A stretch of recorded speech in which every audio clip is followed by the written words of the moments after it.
News 24. Think first. अपने cricket मित्र और पाकिस्तान के नए वजीर आजम इमरान खान के शपथ ग्रहण समारोह में सिद्धू गए थे और वतन वापस लौट आए, लेकिन पाकिस्तानी जनरल से गले मिलने की एक घटना पर उन्हें कटघरे में लाकर खड़ा कर दिया गया है। देश भर में उनकी इस विवादित झप्पी का विरोध हो रहा है। एक तरफ सियासी पार्टियां सिद्धू पर वार कर रही हैं, वहीं सिद्धू सफाई देते थक नहीं रहे।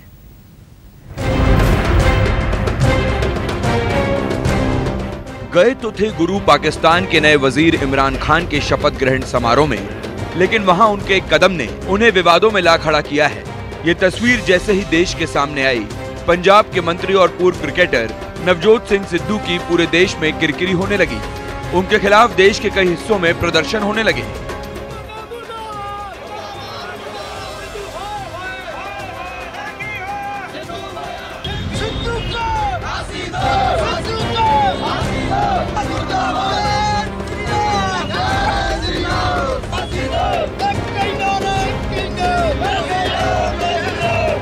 पाकिस्तान में मेहमान बनकर गए सिद्धू जिस शख्स से गले मिल रहे हैं, वो पाकिस्तान आर्मी के चीफ जनरल कमर जावेद बाजवा हैं। वही जनरल बाजवा जिस पर ISI के इशारे पर भारत में दहशतगर्दी फैलाने का भी आरोप है। वही बाजवा जिसके इशारे पर पाकिस्तान की तरफ से नापाक फायरिंग होती है, जिसका निशाना हमारे जवान बनते हैं। इतना ही नहीं, शपथ ग्रहण समारोह में नवजोत सिंह सिद्धू को पाक अधिकृत कश्मीर के राष्ट्रपति मसूद खान के बगल में पहली लाइन में बैठे देखा गया। भारत और पाक के बीच POK को लेकर काफी सालों से विवाद जारी है। विवाद को लेकर सिद्धू को भनक लग चुकी थी। रविवार को जब सिद्धू अपने मित्र और पाकिस्तान के नए प्रधानमंत्री के शपथ ग्रहण समारोह में शामिल होकर भारत वापस लौटे, तो अपनी सफाई में कहा कि वो पाकिस्तान नफरत की आग ठंडी करने गए थे।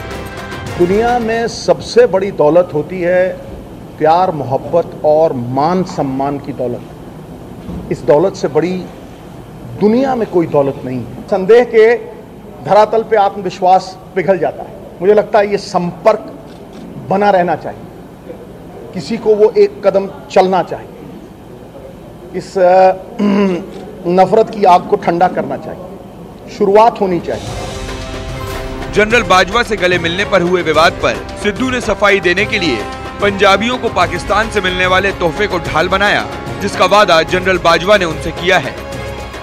बाजवा साहब ने यह किया कि जदों बाबा नानक दा 550वां तुसी गुरपुरब मनाओगे तो असीं लांघा खोल देव। हुण वेखो, जदों कोई यह जी गल कहे बाबा नानक दा नाम लवे तो भाई वो तो तुहाडे लई सब कुछ ही लैके आ गया ना। 40 सालां दे लगे है कि नहीं? उस तो बड़ी शुरुआत की हो सकती है। सिद्धू भले ही कितनी सफाई दे दें, लेकिन खुद उनके सरकार के मुखिया और पंजाब के CM कैप्टन अमरिंदर सिंह को सिद्धू के पाकिस्तान के जनरल से गले मिलने वाली बात पसंद नहीं आई। उन्होंने इस पर नाराजगी जाहिर की है। देखिए, जहाँ तक तो जाना है to attend the swearing in of the prime minister, ये उनके दोस्त हैं, पर्सनल निजी मामला, it is nothing to do with us. लेकिन जो बात मैं गलत समझता हूँ कि रोज़ हमारे फौजी शहीद होते हैं और जनरल बाजवा उनके चीफ को ये जप्फी वगैरह डालनी, है मैं इसके हक में नहीं हूँ।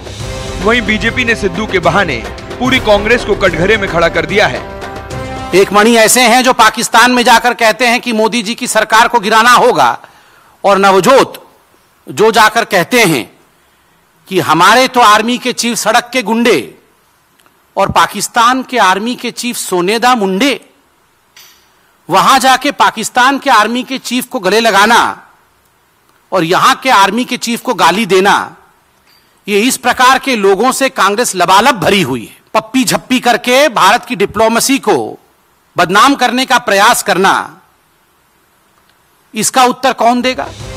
पंजाब की शिरोमणि अकाली दल ने सिद्धू के बाजवा को झप्पी देने पर कड़ा ऐतराज जताया है। इमरान खान को जप्फी पाए, आपके साथ क्रिकेट खेला, आपको मुबारक है, मगर आप पाकिस्तान के उस जनरल को, जिस जनरल के हाथ हिंदुस्तानियों के खून से लथपथ हैं, जिस जनरल को ISI के इशारे पे हिंदुस्तान पे अटैक कराए जाते हैं, जिस जनरल को मसूद अजहर हाफिज शहीद, सलाउद्दीन वर्गे जैसे लोग रिपोर्ट करते हैं और वो इंडियन सॉइल पर अटैक करके हिंदुस्तान की स्टेबिलिटी को चैलेंज करते हैं, आप उस जनरल को गले मिलो। मैं इसको सख्त और सख्त लफ्जों से इसको कंडेम करता हूं और कहता हूं कि आज शर्म आनी चाहिए कांग्रेस पार्टी को। फिलहाल सिद्धू की ये झप्पी कांग्रेस के लिए बड़ी मुसीबत बन गई है। 2019 के चुनाव में बीजेपी जहां इसे भुनाने की पूरी कोशिश करेगी, वहीं सिद्धू की इस गलती का बड़ा खामियाजा कहीं आम चुनाव में कांग्रेस को न चुकाना पड़े।